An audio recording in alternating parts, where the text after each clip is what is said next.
Let's get to this. Is it going to be a nope or maybe a yes for a Canadian city, for a hub city for the NHL? Let's look at this. The federal government saying they want a Canadian city to host the NHL games if and when play resumes. Ottawa ready to clear the way for clubs to bypass the mandated 14-day quarantine for anyone entering the company. That's what happens.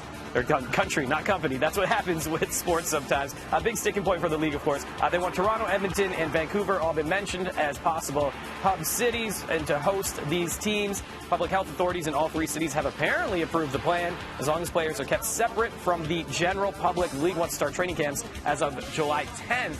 They've also said they don't want the team from that city to play in their own home. So Toronto would not play in Toronto. I think for obvious reasons they wouldn't want family members and things like that or people trying to go home. So this is one way of doing that. Speaking of hockey, this story, we heard some things about this last week. This is now an official lawsuit from Daniel Carcillo, former NHL player. He's leading a class action lawsuit against the Canadian Hockey League and its leagues underneath it, including the OHL. Garrett Taylor, also a part of this lawsuit, multiple allegations of abuse. Daniel Carcillo says this yesterday in a statement. It is on behalf of underage minors who suffered violent hazing, physical and sexual assault, and psychological trauma while playing major junior hockey. I was one of those kids when I played in the OHL. I know there are many more just like me. 46-page lawsuit filed with the Ontario Superior Court yesterday. Multiple graphic hazing allegations in the document saying the head coach was laughing off the incidents in the locker room. Canadian Hockey League has not responded to these allegations just yet. Let's go to Major League Baseball. Soap opera.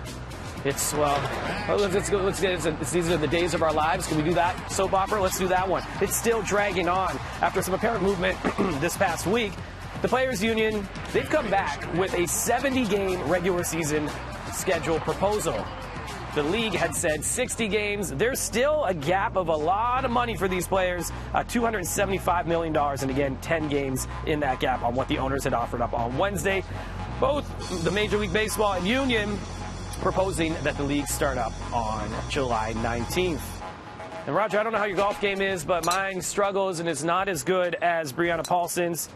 Getting two hole-in-ones in the same week, and both on the fifth hole. What? On par threes. That is impressive. She's in Nebraska getting that. And, of course, after that, what do? You buy yourself a lottery ticket.